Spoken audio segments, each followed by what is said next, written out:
வணக்கம். இன்னைக்கு நாம ஒரு சுவாரஸ்யமான விஷயத்தை அலச போறோம். ஃபிபனாச்சி தொடர்னு ஒண்ணு இருக்கு. கேள்விப்பட்டிருக்கீங்களா? ஃபிபோனாச்சி சீக்வென்ஸ் கண்டிப்பா கணிதத்துல ரொம்ப அடிப்படையான ஒண்ணு. ஆமா. அத பத்தியும் அது எப்படி நம்ம முதலீடுகள்ல குறிப்பா இந்த கூட்டு வளர்ச்சி தத்துவத்தோட எப்படி கனெக்ட் ஆகுதுன்னு பார்க்கலாம். நம்மகிட்ட இருக்கிற தகவல்களை வச்சு இத கொஞ்சம் ஆழமா பார்ப்போம். சரி, ஃபிபோனாச்சி தொடருங்கிறது ரொம்ப சிம்பிள். ஒவ்வொரு நம்பரும் அதுக்கு முன்னாடி இருக்கிற ரெண்டு நம்பரோட கூட்டுத்தொகை, அவ்வளவுதான். ஓ, எப்படி? அது 0 1ல ஆரம்பிக்கும். அப்புறம் 0 + 1 = 1. அப்புறம் 1 + 1 = 2. அப்புறம் 1 + 2 = 3.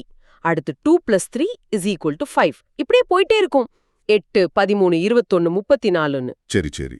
0 1 1 2 3 5 8 போய்கிட்டே இருக்கு.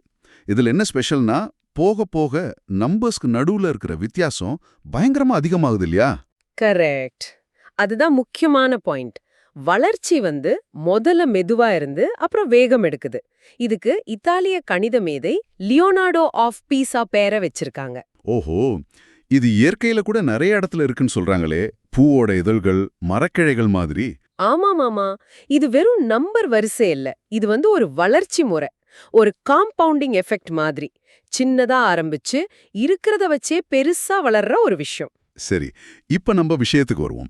இதுக்கும் முதலீட்டுல சொல்ற கூட்டு வளர்ச்சிக்கும், அதாவது காம்பவுண்டிங்கும் என்ன நேரடி தொடர்பு? ரெண்டுமே வளருது, ஓகே. ஆனா இந்த ஃபிபனாச்சிக்கும் அதுக்கும் என்ன ஸ்பெசிபிக் கனெக்ஷன்? நல்ல கேள்வி. ஃபிபனாச்சில எப்படி அடுத்த நம்பர் முன்னாடி இருக்கிற ரெண்டு நம்பரையும் சேர்த்து வருதோ, அதே மாதிரி கூட்டு வளர்ச்சியில உங்க அசல் பணம் சம்பாதிக்கிற வட்டி அடுத்த தடவை அசலோட சேர்ந்து அதுவும் வட்டி சம்பாதிக்க ஆரம்பிக்கும். அதாவது வட்டிக்கு வட்டி. அதேதான். சிம்பிளா சொன்னா வட்டிக்கு வட்டி. உங்க பணம் உங்களுக்காக இன்னும் அதிகமா உழைக்குது. இந்த தன்மேலேயே கட்டமைச்சு வளர தன்மை தான் ரெண்டுக்கும் உள்ள ஒற்றுமை. அதனாலதான் ஆரம்பத்துல வளர்ச்சி மெதுவா தெரியும், போக போக ராக்கெட் வேகத்துல போகும். புது புது ஒரு சின்ன பனி உருண்டைய மலையிலேருந்து உருட்டி விட்டா ஆரம்பத்துல மெதுவா உருண்டு போக போக பெருசா ஆகி வேகமா போற மாதிரி சொல்றீங்க. பர்ஃபெக்ட் உதாரணம். அதேதான். சரி, இது நம்ம முதலீட்டுல எப்படி பயன்படுத்துறது? இங்கதான் எஸ்ஐபி, அதாவது சிஸ்டமேட்டிக் இன்வெஸ்ட்மெண்ட் பிளான் உள்ள வருதா? கரெக்ட். எஸ்ஐபி தான் இதுக்கு ஒரு பிராக்டிக்கல் அப்ளிகேஷன். நீங்க மாசம் ஒரு குறிப்பிட்ட தொகையை தொடர்ந்து முதலீடு செய்யும் போது இந்த கூட்டு வளர்ச்சி மெஷினுக்கு நீங்க தொடர்ந்து ஃபியூல் கொடுக்கற மாதிரி. அப்போ மார்க்கெட் ஏறுது இறங்குதுன்னு கவலைப்படாம. ஆமா, அத பத்தி பெருசா கவலைப்படாம லாங் டேர்ம்ல இந்த காம்பவுண்டிங்கோட பெனிஃபிட் அடைய எஸ்ஐபி ரொம்ப ஹெல்ப் பண்ணும். நம்ம கிட்ட ஒரு உதாரணம் இருக்குல்ல. மாசம் 15,000 ரூபாய் 25 வருஷத்துக்கு நிஃப்டி 50 டிஆர்ஐல முதலீடு செஞ்சா என்ன ஆகும்னு அத கொஞ்சம் சொல்லுங்களேன். சொல்றேன். இப்போ ஒருத்தர் மாசம் 15,000 ரூபாய் இன்வெஸ்ட் பண்றாருன்னு வைங்க.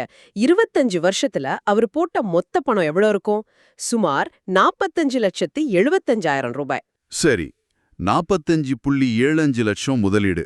ஆனா கூட்டு வளர்ச்சி காரணமா நிஃப்டி 50 டிஆர்ஐன்ற இண்டெக்ஸ்ல இது இந்தியால டாப் 50 கம்பெனிகளோட பங்குகளை ட்ராக் பண்றது, டிவிடெண்ட் எல்லாம் சேர்த்து கணக்கு பண்ணோம். அவர் பணம் தோராயமா 4.22 கோடியா வளர்ந்திருக்க வாய்ப்பு இருக்கு. இது ஜூன் 30, 2025 டேட்டா படி ஒரு ப்ரொஜெக்ஷன். என்னது, 45 லட்சத்திலிருந்து 4 கோடிக்கு மேலையா? இது நம்பவே முடியலையே. பெரிய வளர்ச்சி தான். ஆமா, ஆனா வெறும் அந்த கடைசி நம்பரை மட்டும் பார்க்காதீங்க. அந்த வளர்ச்சி எப்படி நடக்குதுன்னு பாருங்க. கிராஃப்ல பாத்தீங்கன்னா தெரியும். முதல்ல மெதுவா ஏறும், ஆனா ஒரு ஸ்டேஜ்க்கு மேல, குறிப்பா 1 கோடி ரூபாயை தாண்டதுக்கு அப்புறம் சும்மா சர்ன்னு ஏறும். ஆமா ஆமா, அடுத்தடுத்த லட்சங்கள் சேர்றதுக்கு ரொம்ப கம்மி டைம் தான் எடுக்கும். இது பார்க்க ஃபிபோனக்கி நம்பர்ஸ் திடீர்னு பெருசாகிற மாதிரியே இருக்கே. எக்ஸாக்ட்லி, நீங்க கரெக்டா கவனிச்சீங்க. அந்த அதிவேக வளர்ச்சி தான் காம்பவுண்டிங்கோட பவர். அங்கதான் ஃபிபோனாச்சியோட தன்மை தெரியுது. ஆரம்ப வருஷங்கள்ல வளர்ச்சி கம்மியா இருந்தாலும் போக போக ஒவ்வொரு வருஷமும் பெரிய ஜம்ப் கொடுக்கும். இதுக்கெல்லாம் காரணம் அந்த மாசம் போட்ட சின்ன சின்ன எஸ்ஐபி தொகைதானா? நிச்சயமா, அந்த தொடர்ச்சியான சீரான பங்களிப்பு தான் இந்த வளர்ச்சிக்கு எரிபொருள் மாதிரி.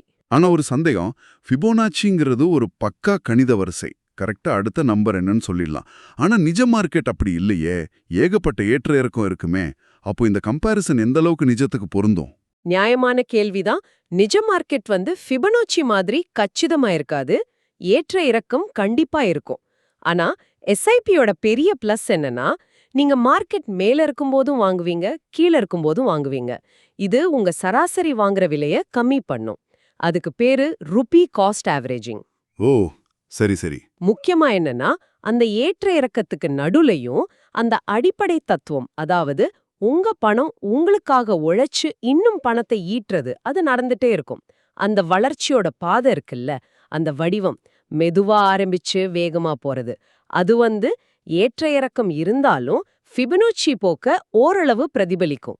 அப்போ இதுல இருந்து நம்ம கத்துக்க வேண்டிய முக்கியமான பாடம் என்ன? ரெண்டே விஷயம்தான். ஒன்னு, முதலீட்டை எவ்வளவு சீக்கிரம் ஆரம்பிக்க முடியுமோ அவ்வளவு சீக்கிரம் ஆரம்பிக்கணும். சின்ன தொகையா இருந்தாலும் பரவாயில்ல. ரெண்டாவது, தொடர்ந்து விடாம இன்வெஸ்ட் பண்ணணும். கன்சிஸ்டன்சி ரொம்ப முக்கியம். காலம் அப்புறம் தொடர்ச்சியான முதலீடு, இது ரெண்டும் தான் முக்கியம்னு சொல்றீங்க. ஆமா. ஃபிபனோச்சில முதல் சில நம்பர்ஸ் சின்னதா இருந்தாலும் தொடர்ந்து கூட்டிட்டே போனா கடைசியா எவ்ளோ பெரிய நம்பர் வருது. அதே மாதிரி தான் இதுவும். ஆக மொத்தத்துல ஃபிபனோச்சி தொடர் எப்படி சின்ன ஆரம்பம் பெரிய வளர்ச்சிக்கு கொண்டு போகுதோ, அதே மாதிரி எஸ்ஐபி மூலமா நாம தொடர்ந்து முதலீடு செஞ்சா காலப்போக்குல கூட்டு வளர்ச்சி மூலமா ஒரு கணிசமான தொகையை உருவாக்க முடியும். நிச்சயமா. இந்த கான்செப்ட புரிஞ்சுக்கிறது உங்க லாங் டேர்ம் ஃபினான்ஷியல் கோல்ஸ அடையறதுக்கு ஒரு நல்ல மைண்ட் செட்ட கொடுக்கும். ரொம்ப நல்லா விளக்கினீங்க. இந்த அலசலோட இறுதியில உங்களுக்காக ஒரு சின்ன சிந்தனை கேள்வி. இந்த ஃபிபனோச்சி மாதிரி மெதுவான ஆரம்பம், ஆனா அப்புறம் வேகமான வளர்ச்சி, அல்லது சின்ன சின்ன தொடர்ச்சியான படிகளோட சக்தி, இந்த தத்துவத்தை பணம், இயற்கை தவிர்த்து உங்க வாழ்க்கையில வேற எங்கெல்லாம் நீங்க பாக்குறீங்க, இல்ல எங்க பயன்படுத்தலாம்னு நினைக்கிறீங்க? யோசிச்சு பாருங்களேன்.